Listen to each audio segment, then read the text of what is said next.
Bismillahirrahmanirrahim, dear students. I am Dr. Sabir Khan. I am a pharmacist and now I am going to teach you the pharmacology, and this channel is specially for the nurses who are studying pharmacology and second year, third semester and fourth semester.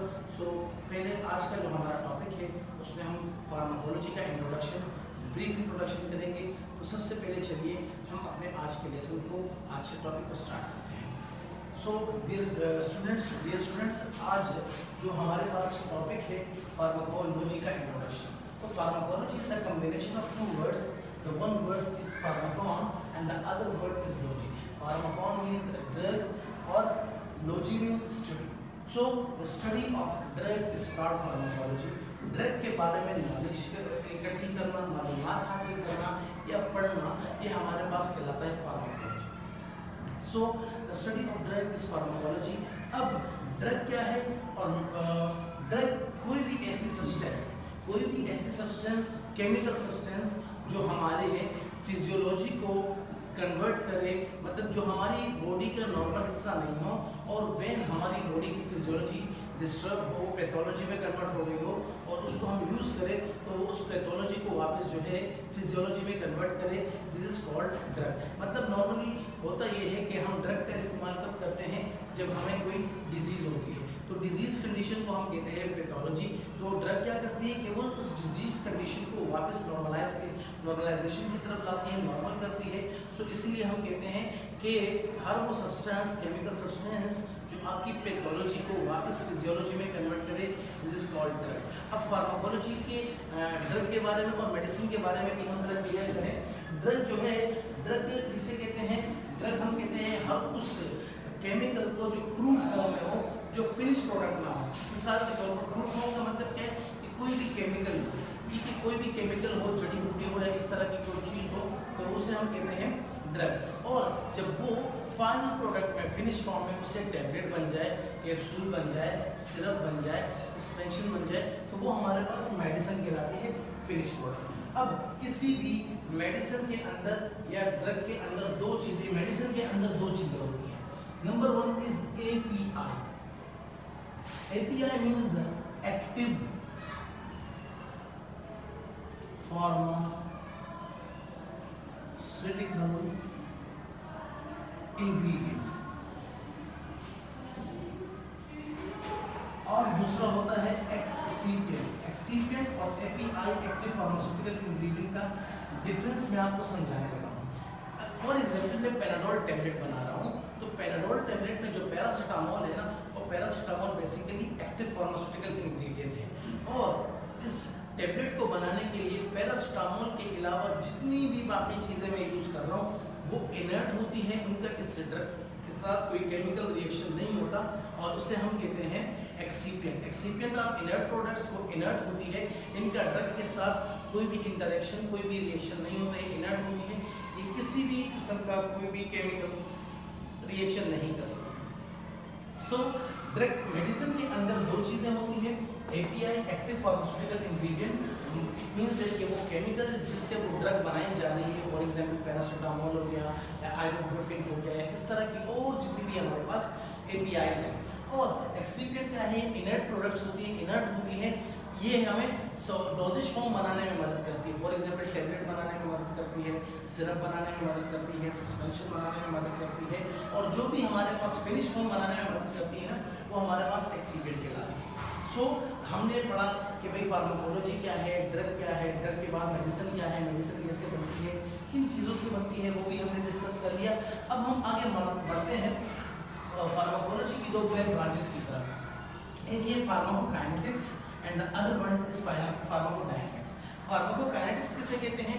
Pharmacokinetics जो है वो basically हमारी body drug के साथ क्या करती है, what does our body do with drug is called pharmacokinetics.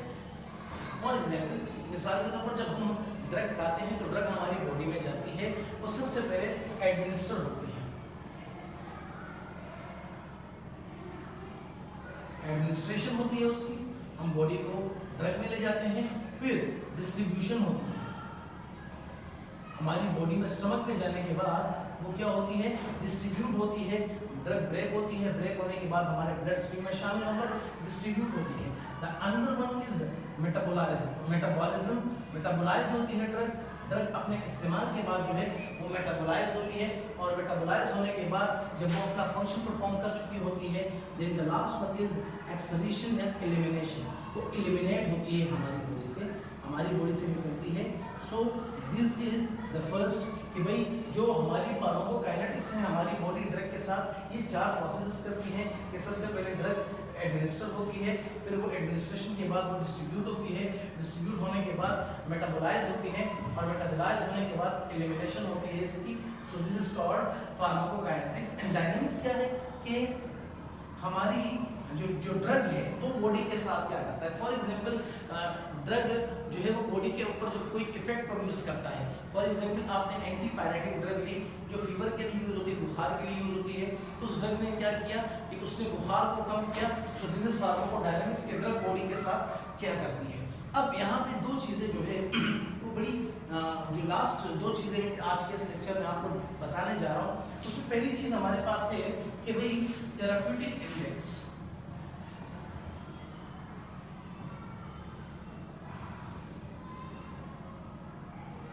Therapeutic index क्या है? थेराप्यूटिक इंडेक्स बेसिकली किसी भी ड्रग की वो कंसंट्रेशन हमें बताता है कि इस ड्रग कितने अमाउंट में, ये जो ड्रग है ये कितने अमाउंट में हमारे पास क्या होगी, हमारे पास मतलब एक्टिव होगी, और ऐसे एक्टिव होगी कि वो अपना इफेक्ट प्रोड्यूस करना शुरू करेगी, और कितने अमाउंट में जाकर ये ड्रग जो है ये टॉक्सिक बन जाएगी। मैं एक ग्राफ की मदद से आपको इसको समझाने की कोशिश करता हूँ। फिर किसी भी ड्रग की हमारे पास 2 कंसंट्रेशन होगी, एक कहलाती है MEC। MEC means minimum effective concentration. ये वो कंसंट्रेशन है किसी भी ड्रग की जहां से कोई ड्रग अपना इफेक्ट प्रोड्यूस करना शुरू करती है, जैसे ही वो इस कंसंट्रेशन में ब्लड में पहुंचती है। तो जब इतनी कंसंट्रेशन तक वो ब्लड में पहुंचती है तो वो अपना इफेक्ट प्रोड्यूस करना शुरू करती है। सेकेंड लाइन ये जो हमारे पास ऊपर वाली लाइन है ये हमारे पास कहलाती है MTC, मिनिमम टॉक्सिक कंसंट्रेशन। अब ये वो कंसंट्रेशन है जिस पे ड्रग जाके जो है वो दवा से जहर बनना शुरू हो जाती है और टॉक्सिसिटी कॉज करना शुरू करेगी। तो और तीसरी जो हमारे पास कंसंट्रेशन होती है वो ये होती है कि ब्लड स्ट्रीम पे ये लेवल आ गया हमारा, इस पे ड्रग अपना मैक्सिमम इफेक्ट शो कर रही है, तो इस लाइन को मेंटेन रखना होता है हमें, जिसे हम कहते हैं स्टेडी स्टेट, कि हम एक ऐसी कंसंट्रेशन ड्रग की मेंटेन करें ब्लड में कि वो कंसिस्टेंट हमारे पास इफेक्ट प्रोड्यूस करता रहे। ठीक है, तो ये थेराप्यूटिक इंडेक्स है जिसके जरिए हमें पता लगता है कि कितनी कंसंट्रेशन में कोई ड्रग अपना इफेक्ट प्रोड्यूस करना शुरू करती है, कितनी कंसंट्रेशन में उसका जो इफेक्ट है वो हमें कांस्टेंट मिलता रहेगा, और किस कंसंट्रेशन पे जाके ये ड्रग जो है ये टॉक्सिक हो जाएगी। फॉर एग्जांपल अगर ये ड्रग इतनी कंसंट्रेशन में यहाँ पहुँच गई कि इसने इस लाइन को क्रॉस कर दिया या इस लाइन को टच कर लिया, तो ये हमारे पास टॉक्सिक बन जाएगी और ये हमारे पास जहर बन जाएगी। तो ये हमारे पास थेराप्यूटिक इंडेक्स है। इसके अलावा हमारे पास एक और चीज होती है जिसे हम कहते हैं first pass metabolism. First pass effect के नाम से भी ये जाना जाता है और फर्स्ट पास मेटाबॉलिज्म के नाम से भी ये जाना जाता है। फर्स्ट पास इफेक्ट या फर्स्ट पास मेटाबॉलिज्म क्या है कि जब भी हम कोई ड्रग इस्तेमाल करते हैं हमारी बॉडी में वो जाती है, तो हमारी बॉडी में जाने के साथ ही उसमें से 70 to 75% ड्रग बगैर इस्तेमाल हुए ही 70 to 75% ड्रग बगैर इस्तेमाल हुए ही हमारी बॉडी से एलिमिनेट हो जाती है, और जो रिमेनिंग 30 to 25% या 25 to 30% ड्रग बचती है वो अपना इफेक्ट प्रोड्यूस करती है। सो इस प्रोसेस को जिसमें 70 to 75% ड्रग हमारी बॉडी से एलिमिनेट हो जाती है बगैर इफेक्ट प्रोड्यूस किए ही, इसे हम कहते हैं फर्स्ट पास मेटाबॉलिज्म।